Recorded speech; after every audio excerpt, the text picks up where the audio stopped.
Good evening, everyone. This part is going to start at the British Museum. Now, the British Museum tube station is an abandoned station.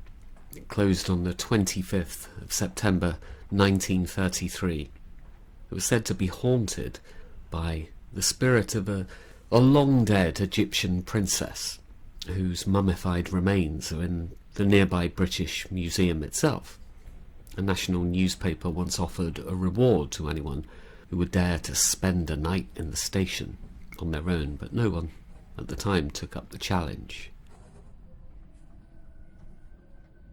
Covent Garden tube station is on the corner of Longacre and James Street, and it's one of the few underground stations in central London that doesn't have any escalators.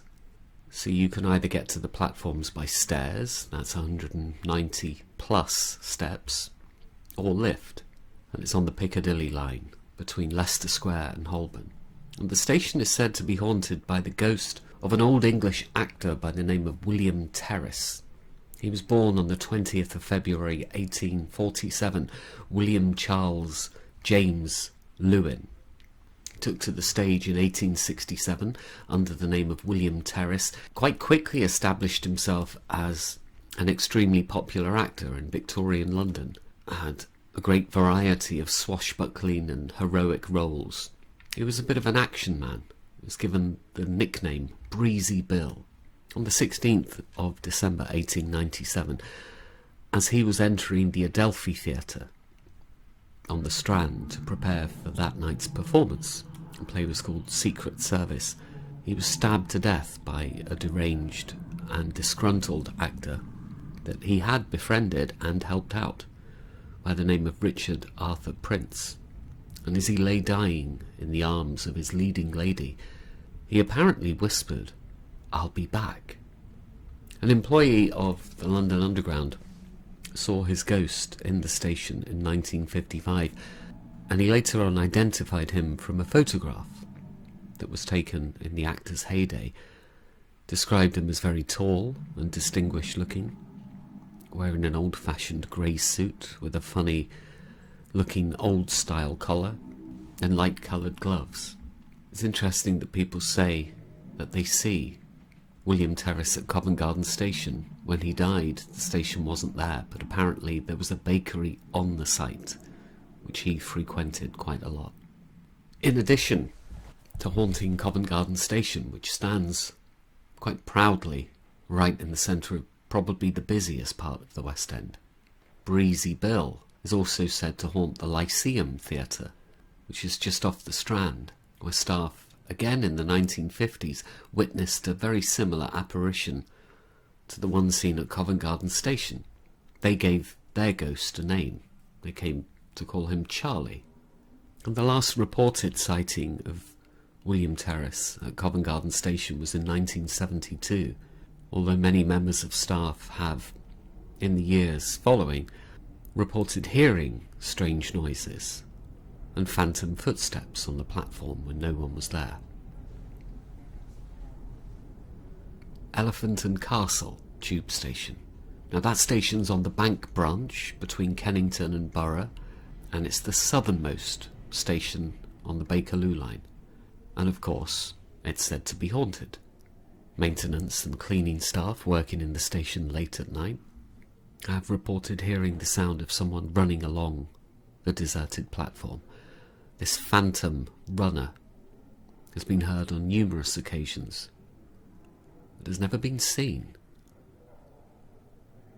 Also, strange tapping sounds have been heard on the platform, and the doors in the station have been known to suddenly slam for no apparent reason.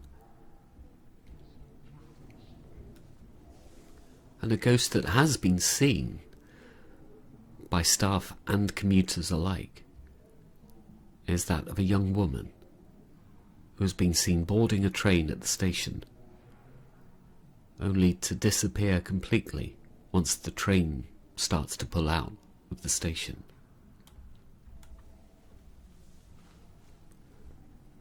Embankment tube station. Embankment station is near Trafalgar Square, not too far from Charing Cross itself.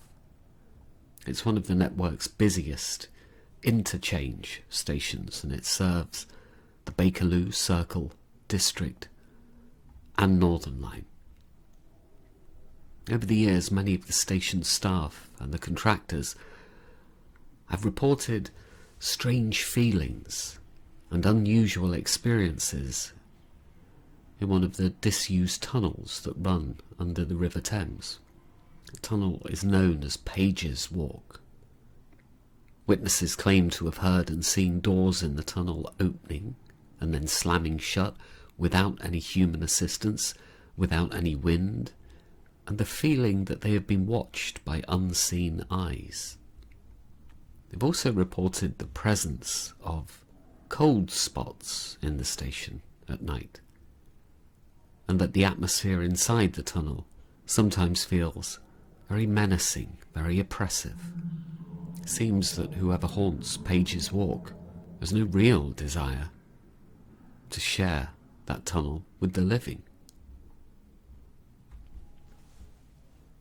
Now let's talk about Farringdon tube station, which is in Clerkenwell, in the London borough of Islington.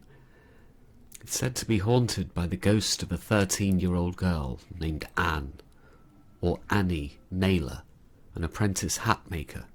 In 1758, this unfortunate girl was brutally murdered by the man to whom she was indentured as a servant. And his wife was supposedly involved as well. The murder took place in a building that was demolished to make way for the station, which opened in September 1863. And many people over the years have heard her tormented screams and cries in the bowels of the station. And it earns her the terrifying nickname of the Screaming Spectre. Now let's talk about Highgate. The Highgate high-level station and the platforms, which are now derelict, abandoned, they're situated in a cutting between two pairs of tunnels directly above today's Highgate station, which is on the Northern Line. And although these days those buildings and those platforms are off limits to the general public, they can be seen quite clearly from various points in the surrounding area. These high-level platforms once served a railway line that ran from Finsbury Park to Alexandra Palace, and in the late 1930s a plan was put forward to fully electrify the line and to integrate it into the Northern Line, but then the outbreak of the Second World War put paid to that. The plan was never implemented. The line was continually used by steam trains until the 50s, and the rails weren't moved until the 1980s. But according to local residents, at night people hear still the eerie sound of trains passing through this disused cutting, which is now overgrown with weeds. It's been heard on many occasions.